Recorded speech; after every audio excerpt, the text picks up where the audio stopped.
Tonight, another big day of testimony for a handful of Donald Trump's cabinet nominees. Will his picks sail through Congress or hit a rocky road? The panel is here to discuss. Plus, the Hillary Clinton email scandal has once again reared its ugly head, and this time it appears the FBI director is in the hot seat. Judge Napolitano's got the skinny on the case, and should the government be in the game of regulating the price of goods? What if it's the price of your prescription drugs? Brian Brenberg here to explain where Donald Trump and Bernie Sanders actually agree. Grab some speakers. It's time to get loud. President-elect Donald Trump feeds on chaos, and yesterday he fattened himself at the media buffet where members of the Fourth Estate meant to starve him of excuses and instead turned on and cannibalized each other. Tuesday night, all hell broke loose again. Satan's lair has been awfully uncaged this last year, and never-Trumpers and Hillary mourners finally thought they could grab him by the cat once and for all. They were convinced the shady Russian dossier that contained vague and lurid implications of yellow-bellied bribery and even yellower showers would finally derail the Trump train. What was supposed to be a united media ready to snuff Trump's candle, well, it turned into this. What took place, it's a disgrace, and I think they ought to apologize to start with. No, not you. Not you. Your organization's terrible. I'm not going to give you a question. You are fake news. BBC News. That's another beauty. Oh, such a beauty. That, of course, led to this. It's irresponsible to put uncorroborated information on the internet. I can understand why President-elect Trump would be upset about that. See, CNN's Jake Tapper cares about feelings. His organization has been relentlessly mocked by the president-elect as fake news since it released part of the flimsy folder. Jake, of course, taking a clear shot at BuzzFeed, which defined itself in the worst way by airing 35 pages of unvetted yet wildly entertaining dirty laundry. Now, not surprising from a site known more for clickbait, more of that than an online tackle shop, than its actual news prowess. Nonetheless, instead of inflicting mortal harm on 45, it pit journalists and news organizations against each other and allowed Trump to skate past the more troubling accusations of a cozy Russian connection. By posting about pee parties, BuzzFeed drowned its own credibility, and the chaos only helped the man who has become a media dominatrix. He whips up a frenzy, whips your bottom, then surprises you by taking the high road with some salve and a sweet cuddle. So where do we go now? If journalists like Jim Acosta continue to contentiously engage with the president-elect, it's going to be fun to watch, but bad for the ultimate goal of getting truth through transparency. The press would be better served to cover the president straightforwardly, issue by issue, instead of trying to beat him at his own game. That leaves too much room for the vice president-elect to misquote Spider-Man. With freedom comes responsibility. Yes, all the Peter Parkers and Jimmy Olsen should drink from the cup of chaos responsibly so they don't get so drunk on power checking they actually become the story. Welcome to it, Morning Glory. I'm Kennedy.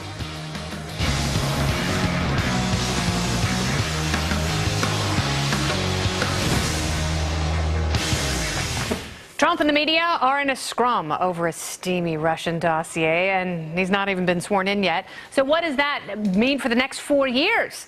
Let me ask Dana Perino, co-host of The Five on the Fox News Channel and former press secretary for George W. Bush. She's been in the middle of these battles in between the media and the president, so you know this all too well. What did the incoming Trump administration do right here? A lot. I think that, well, it's not so much what they did right as what BuzzFeed did wrong. Yeah.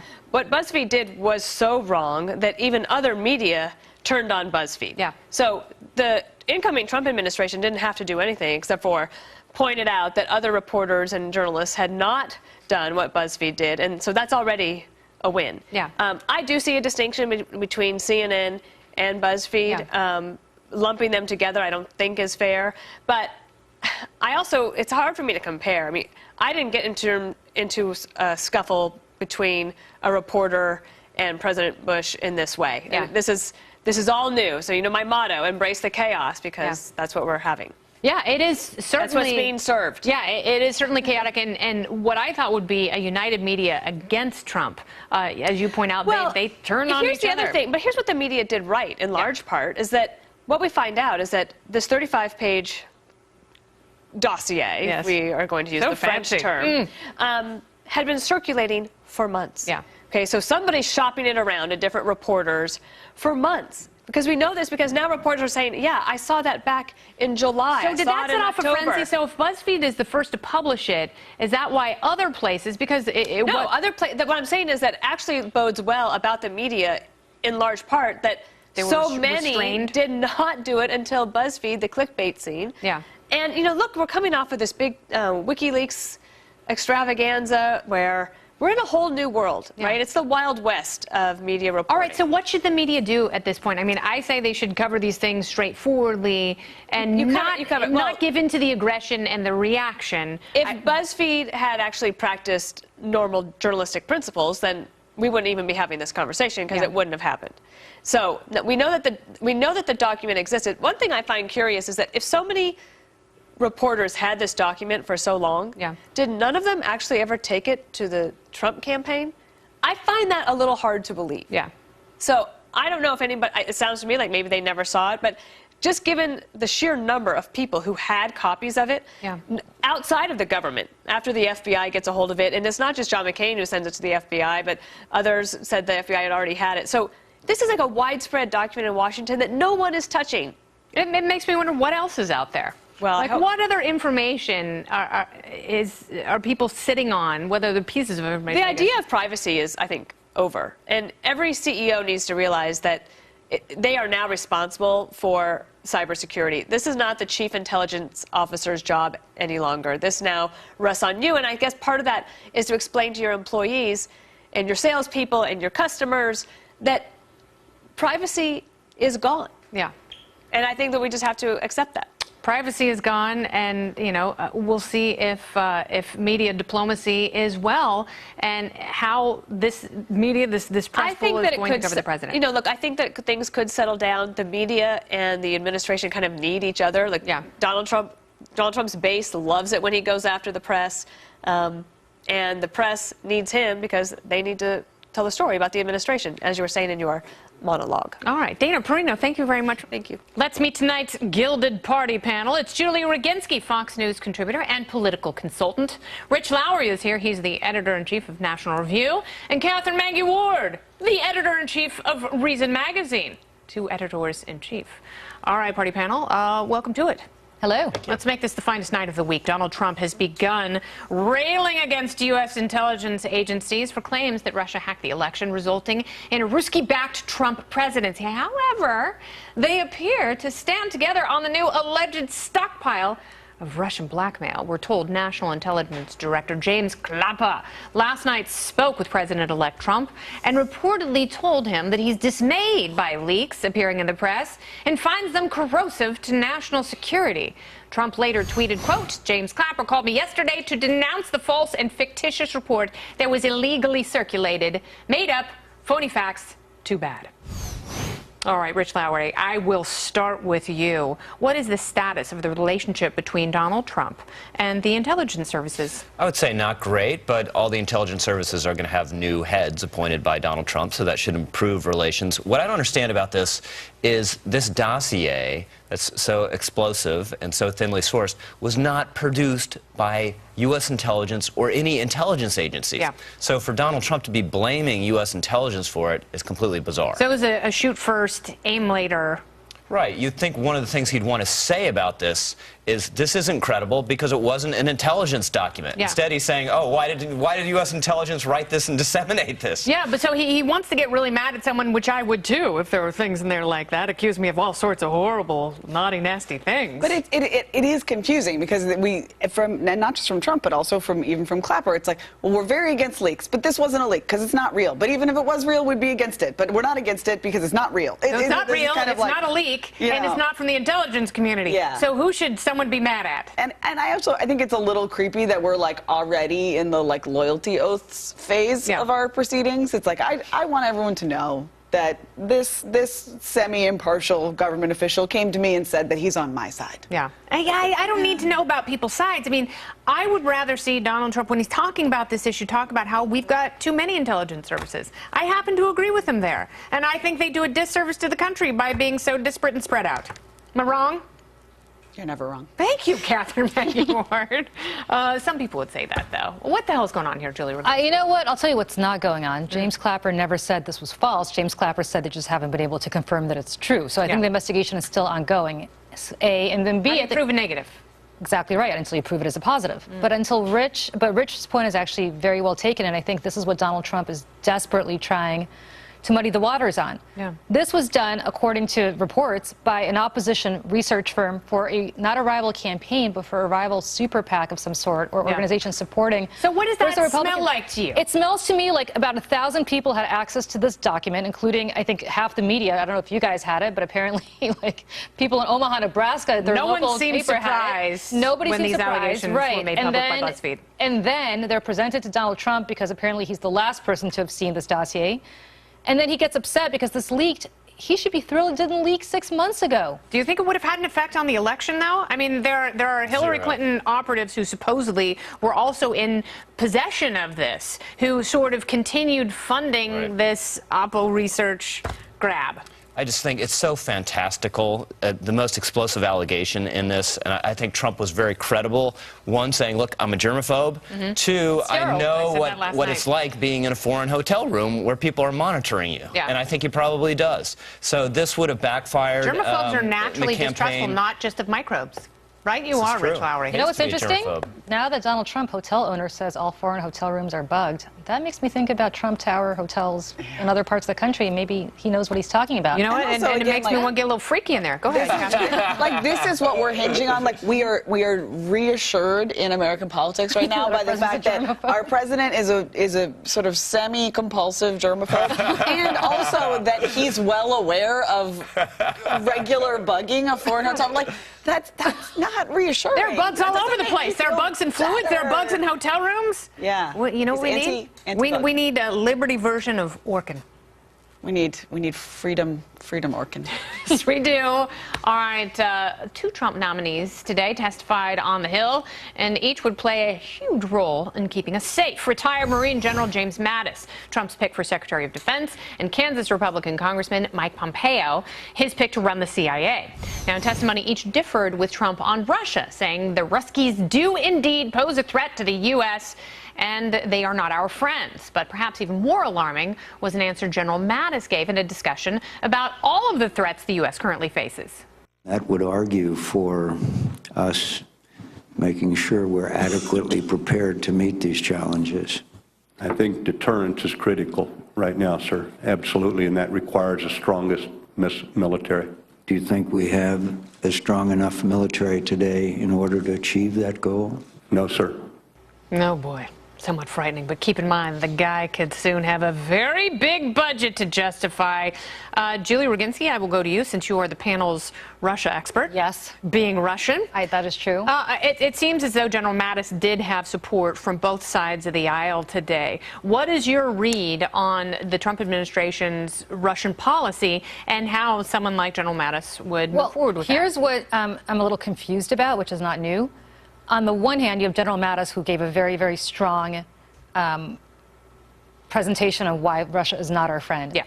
On the other hand, you've got the president-elect doing everything he can to talk about what a fantastic and amazing human being Vladimir Putin is. And maybe the Russian That's a bit hyperbolic. Not really a bit hyperbolic. It's actually not hyperbolic at all. But I know I'll retweet some tweets of his that you will show are not hyperbolic. But and then you had Sean Spicer and Outnumbered, I think 2 days ago, saying that we're going to do that any cabinet secretary is going to essentially do what the president-elect wants. So when I hear General Mattis saying what I consider to be something very right in the correct term, not in the right-wing term, and then I have Sean Spicer saying, yeah, but all these cabinet secretaries are going to do whatever the president-elect wants, that's a little frightening to me, because then whatever James Mattis says today is not really relevant the next time Donald Trump tweets something out about you could say the Putin. same thing about everyone at the Department of Defense under President Obama, because they've all had massive philosophical disagreements with him, and I think that's why we have seen sort of the broken up actions against ISIS and in places like Syria. But don't forget, Trump is the commander, especially in this particular realm. Trump is the commander-in-chief. It doesn't matter. It doesn't matter. But ultimately, he's at the very top of the chain of command. So whatever the Department of Defense wants to do, it rests with one man and one man only. It's not James Mattis. Yeah, which Donald means Trump, that which scares the bejesus out of me. quo from one administration to the other. CIA Director potential Mike Pompeo. Yes. Can he change this intelligence agency from within? I mean, will there be a big enough shift under him, or will he pretty much keep things static? It's really difficult, like most bureaucracies, but this one is particularly difficult because if you cross it, it will leak like crazy against you. Yeah. So it's just that's always... what Schumer was sort of implying, but do we really, is that the kind of government we have? No. Well, yes, it is. Is it the kind of government we want? No. Yeah. But I think what you saw with both Pompeo and Mattis is these are very conventional guys. Yep. They could be cabinet officials in any Republican administration, and they were expressing conventional Republican views on these matters, which don't necessarily agree or jibe with Donald Trump's. Yep. But Donald Trump ultimately is going to be the president. Last word, Catherine. I mean, I think we can probably hope for a certain amount of neglect by Trump of both of these guys. I agree. You know, what I heard them saying was pretty mainstream. You know, it's maybe not exactly my order of preferences, but all right, your basic Republican. Boilerplate. Yeah. So, you know, Donald Trump has to look away sometimes when he's busy tweeting about somebody's physique, then they can do the sensible thing. That's best case. Very good, you guys. We'll see the party panel a little later on to talk about how one lawmaker plans on punishing Russians for trying to influence our elections, and it could affect your liquor cabinet. Yeah, tune in for that.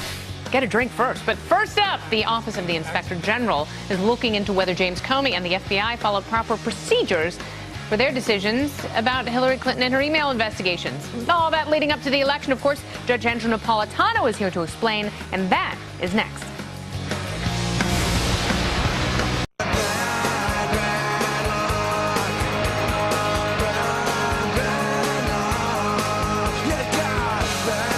Oh, mercy.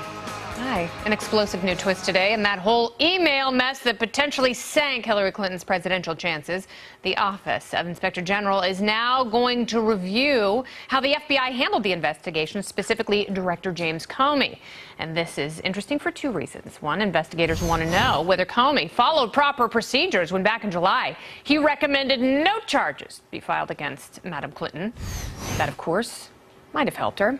But the OIG also wants to know if it was proper for Comey to announce he was reopening the case, or pretty much leaving it open, just 11 days before the election. That may have been the kiss of death for Mrs. Clinton's White House hopes. So what does this mean for Director Comey? Let me ask Fox News senior judicial analyst Judge Andrew Napolitano. Welcome back, Judge. Good to be with you, Kennedy. You are maybe the only person who said you disagreed with the way Director Comey came out on July 5th and laid out this elaborate case against Hillary Clinton, but then in very unprecedented fashion. It was strikingly odd that he, the director of the FBI, and not someone north of him on the Justice Department totem pole, made the decision. The reason no one north of him made the decision is because they were all removed from the case, and this will be investigated by the Inspector General as well. You remember this. The unplanned meeting in an airport, in the Phoenix airport, between Bill Clinton and Loretta Lynch. That's what I want to ask you about, because of all these things that the Inspector General is going to be looking at, including allegations that Andrew McCabe, the deputy director at the FBI, should have recused himself from the case since his wife. He has to look at all this stuff. Why isn't Loretta Lynch's meeting with Bill Clinton on that list of potentially explosive allegations? Probably will be added once Jeff Sessions is the Attorney General of the United States. Now, the Inspector General does not work for the Attorney General. Yes. The Inspector General, every executive branch office, Department of Veterans Affairs, Homeland Security, Department of Defense, they all have their own Inspector General, appointed by the President, confirmed by the Senate, totally independent of the department he examines. So the IG, the Inspector General for the Justice Department, has his own FBI agents who work just for him. He will add the Loretta Lynch Bill Clinton meeting to the list of items to be examined. What provoked a lot of this, you can't keep good FBI agents down, was the release by angry, some would say rogue, FBI agents during the New York Giants Green Bay Packers football game on Sunday night of 300 emails that Mrs. Clinton sent to Sid Blumenthal. And why were these emails important? Because you spoke about this on the Outnumbered couch the next day. Because they contained state secrets. They weren't at the top secret level, but they were at the confidential and secret level. Yep. And we now know from FBI forensics, indisputably, Blumenthal was hacked by 3 intelligence services, 2 unfriendly, Russia, China, 1 friendly. Friendly hackers are friends of the Israelis. So when Donald Trump said she exposed state secrets to hostile foreign intelligence, and Mrs. Clinton denied it, we now know beyond a doubt Donald Trump was correct. Mrs. Clinton was wrong. Yeah. Back to where and she said unequivocally that she was not hacked, and she knows this for certain. I don't know how she was. I'm going to say that she knew she was lying because she knew that Sid Blumenthal had been hacked. But we started this out. We started this conversation out with why is this now significant? Yeah. And what did I think of Jim Comey's decision on July 5. It's an entirely different case now, Kennedy, because one of the metrics the Justice Department uses when deciding whether to prosecute is, was there harm? Remember, there are harmless crimes that you and I think people shouldn't be prosecuted for. We now know there is harm in this case when secrets got in the hands of foreign intelligence agencies. And I guess the difference is, and unfortunately we're running out of time, is the FBI director said, you know, intent is a big ingredient in that stew, and you say you don't necessarily have to have intent to show there was harm. This is a rare federal crime. In my view, you should have to show intent in every crime, but this is the rare crime in which Congress says you don't have to show intent. You only have to show gross negligence. Jim Comey said, well, she wasn't grossly negligent. She was extremely careless. What is the difference? Yeah. That's what I want to know. And hopefully we'll get to the bottom of this. It's not necessarily a political witch hunt. It's accountability, and we have to apply it to all sides as you do. So definitely thank you very much, Judge. Pleasure. Good to see you. All right, coming up, Republicans have drawn up their plans to blast apart Obamacare. But is there one thing they're forgetting? Yes, and his name is Juan Williams. He's going to join me to explain why he should be a part of the big picture. That's next.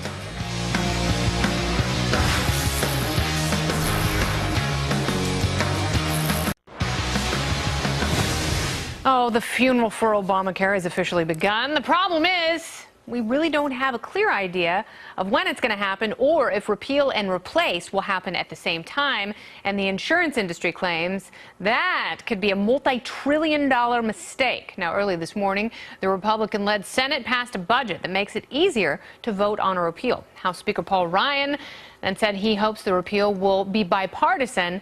But he said there's no real deadline, and that it is in stark contrast to when President-elect Trump said when he gets to Washington, things are going to get going by next week after he's inaugurated. So not everybody's on the same page, clearly, and that could be a big problem for all of us. Joining me now, it's Fox News political analyst and co-host of The Five, it's Juan Williams. So, Juan, obviously, the ACA is in trouble. The president has admitted that. Former President Bill Clinton has talked about it. It's one of the things that tanked Hillary Clinton's presidential hopes at the end of the campaign. And I know that this president, the current president, would love to keep the ACA in place. It's just not going to happen. I'm not as pessimistic as you are. And also, you know, to me, if you look at the numbers in terms of the public perception is just about split. I think it's 49 who want it repeal, 47% who say keep it. But what's telling to me is most of the people who say repeal it say you got to replace it with something significant. I agree with that, and I agree with Rand Paul about that. Yes. I think there are too many plans at this point, and I think... And there's no one that really would give that 20 million people insurance coverage. And I mean, that's the great accomplishment of Obamacare. It gave more people health insurance. Hopefully everyone agrees that we have to fix it. There has to be something. So to me, I'm sick of the argument in some regards because I think it is so highly politicized. When you look at the people who oppose it disproportionately Republican, and when you look right now at people who say replace it, this is interesting, then you start to get, yes, I think you should not be penalized for pre-existing conditions. Your kids under 26 should be allowed to stay. I could go on. 26 is a little old. Well, it's up to you, but you understand the principle, especially as we were going through the recession. But to my mind, it's time to stop the tit for tat. Democrats should work with Republicans I agree with to that. fix it. There's no reason. Like, I understand being obstructionist about a lot of things, including, you know, some things in the budget, in the military, and there are all sorts of issues where it's fine to do that, but not here, not with people's health. And it is such a personal issue, and it is such a contentious issue, and it is not necessarily a partisan issue, but you got to fix it because we've already started something. And I would like to see in this country that you can create an entitlement that can actually be pulled back. I thought you were just 100% opposed. I'm so thrilled that, in fact, you're thinking about how this can be improved, because that's where I am.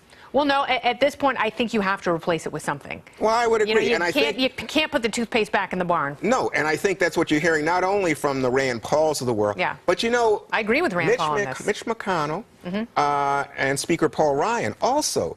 You watch how they deal with Trump on this, because Trump is saying we can do this instantaneously, right away. I think his rhetoric has gotten ahead of him, and you look at the guys who are actually on the ground having to deal with the mechanics, and they're saying, slow down, son. Well, they know if they don't repeal it now, they're going to lose a lot of their political capital in short order, so they have to do something. But I disagree with this repeal and delay tactic. I know Susan Collins is all on board with it, but I tend to listen to the doctors like Rand Paul and Tom Price, and I'm most interested to see what they have to say about it, especially the people who've been paying attention the entire time. But you should not be worried about momentum. I don't think Republicans are going to suddenly say, oh, we like Obamacare. I like angular momentum. Juan, thank you very much for being here. I always appreciate it. My I love pleasure. your tie. Very good.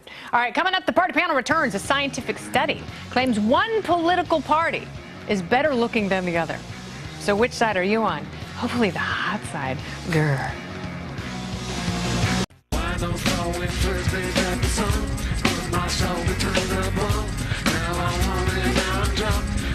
All right, time to pour yourself some shots of Stoli and knock back a few screwdrivers if you're in New Hampshire while you still can, because a Democratic state senator, he wants to pull all Russian brands of vodka from state-owned liquor stores in response to the alleged Russian interference with the U.S. election.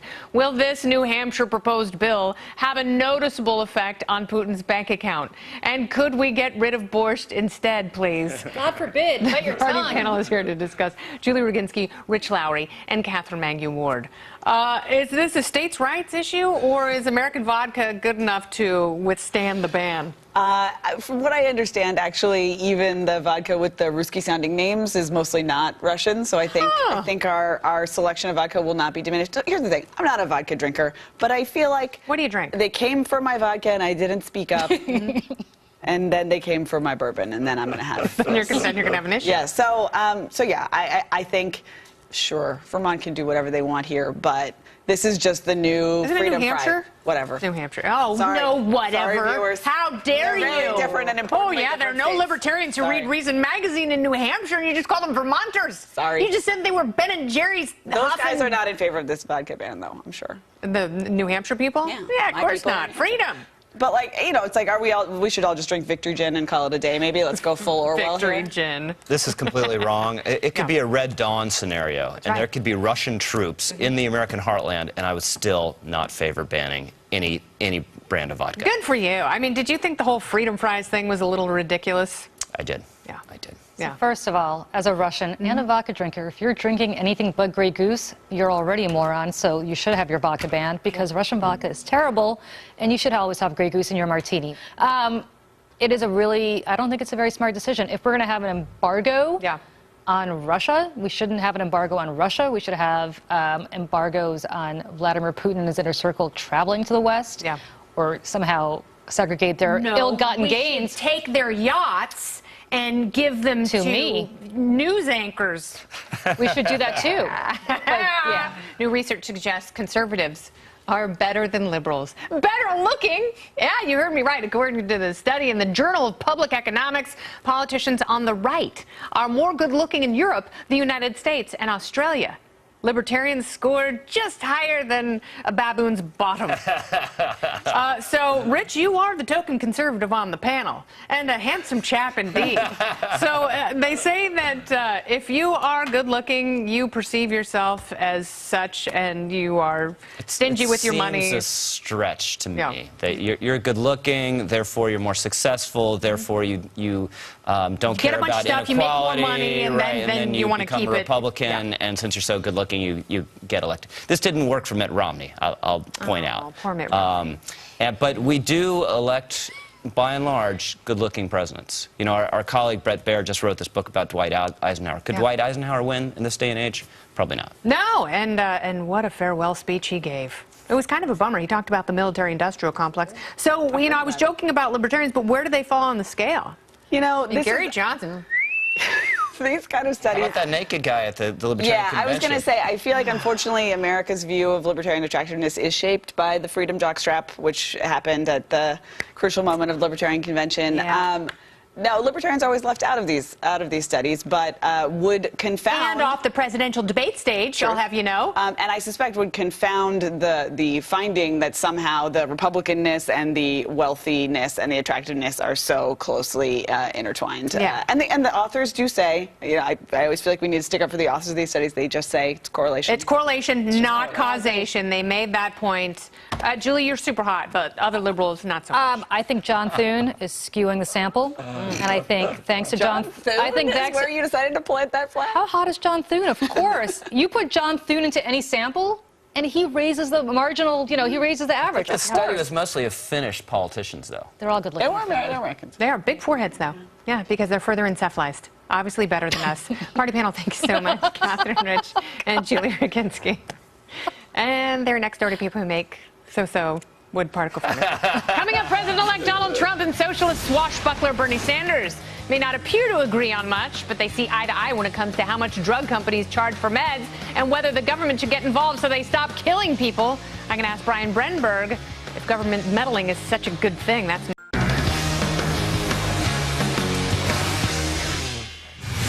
well, Bernie Sanders just made hell freeze over by saying he agrees with Donald Trump, at least on the pharmaceutical industry. The president-elect said Big Pharma is, quote, getting away with murder, and he intends to stop that by changing how America bids for drugs. Sanders says Trump is right and that pharmaceutical companies are literally killing people by raising drug prices. Are Bernie and Donald onto something or off their meds? Let me ask Brian Brenberg, Associate Professor of Economics at the King's College right here in New York City. Brian, welcome back. Good to be here, I love Brianomics. always. Okay, so as a heartless libertarian, I say let the drug companies subject them to the same whims of the free market as you would every other industry. Yeah, does that make me a bad person? No, give people what they need to live healthy lives. Yeah, we want. Look, drug companies aren't murdering people. They aren't killing people. Obviously, they're creating treatments that make our lives better. In many cases, that substitute for more costly treatments. You know, a statin for your blood cholesterol is going to help you in the long term relative to a major bypass surgery if your heart clogs up. So these guys are doing really important things to help us actually save money over the long term and live healthier lives.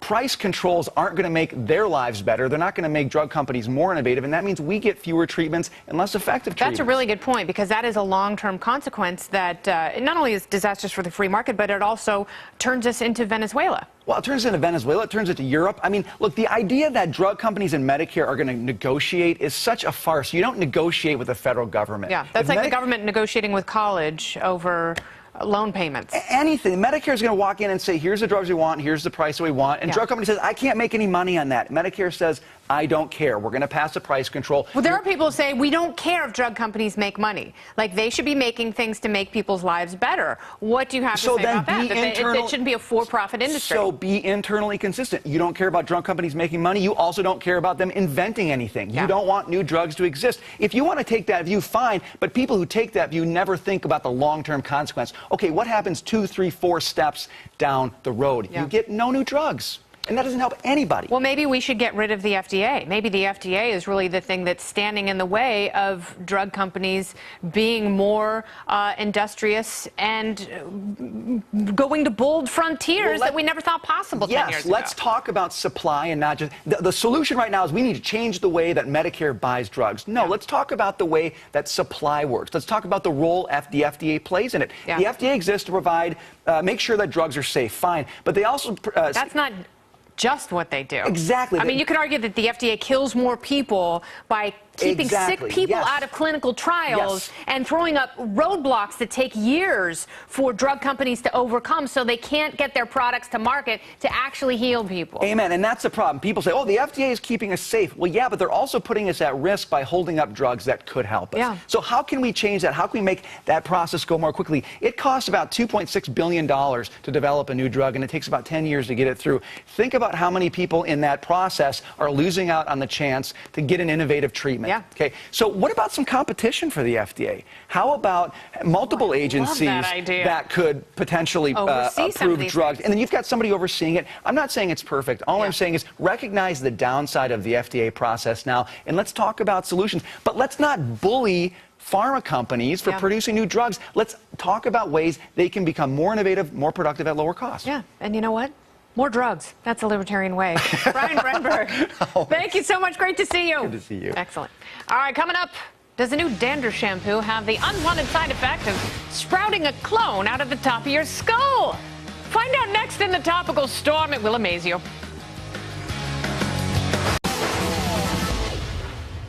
When your town is infested with pod people and your spouse is looking mighty suspicious and podly, well, come to me, and I'll throw a really fun pod people fiesta with salsa and maracas.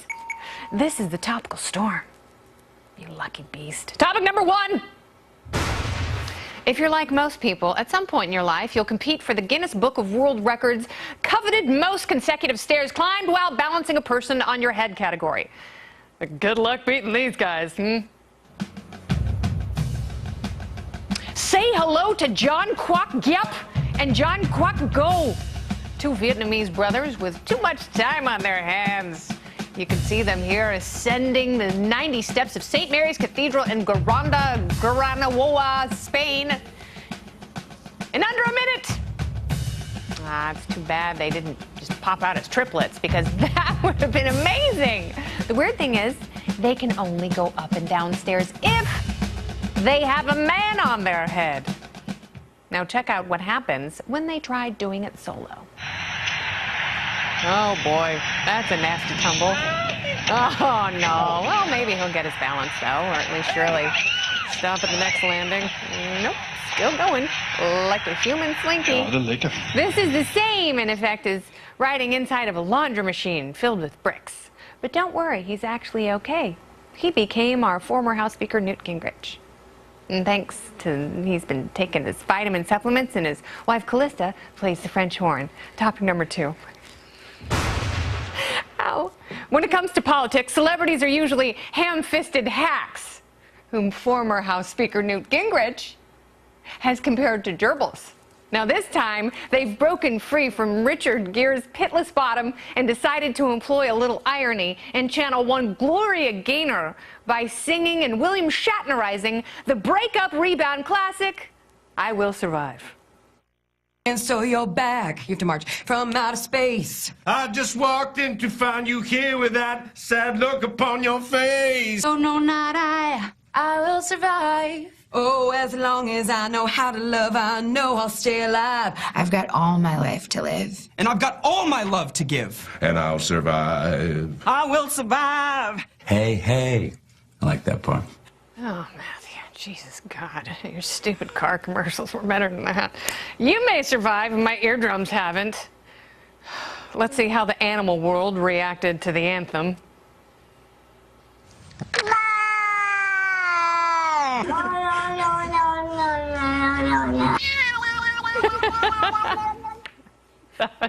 That was more melodious than euphonious. You're hired.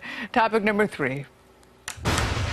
People can get really worked up over sports, like those Russian hookers. Those were water sports, though. Like this Alabama fan watching the final moments of the national championship game where Clemson defeated his beloved Tide. You ain't never been. Oh, this poor hand. Don't worry, he's already shopping for new TVs, hunkering down to check out the settings, seeing if it has a VCR plug-in. Yeah, they're all smashed. Oh, man. Better luck next year. Nick Saban. Topic number 4. The most complicated Rube Goldberg-esque trick shot nickname in high school just happened over in England. Watch the staff at Bristol's All-Stars Sports Bar navigate a snooker ball through a maze of wonder. Starting out with a golf club. Well, that's not normal. Usually you get a pool cue. But it is England, so maybe that's the thing there. It's bouncing down the stairs, also against the rules, before ultimately bumping into a couple pool cues to start a chain kinetic reaction. Yeah, all in one. It's in the hole! We can't let a bunch of limeys be the best at trick shots. You know that. And that's why I've asked my uncommissioned producerling Paul to head over to his favorite bar, Smoky Joe's, and put together an even grander, more complicated, and thrilling trick shot. Paul? Ready?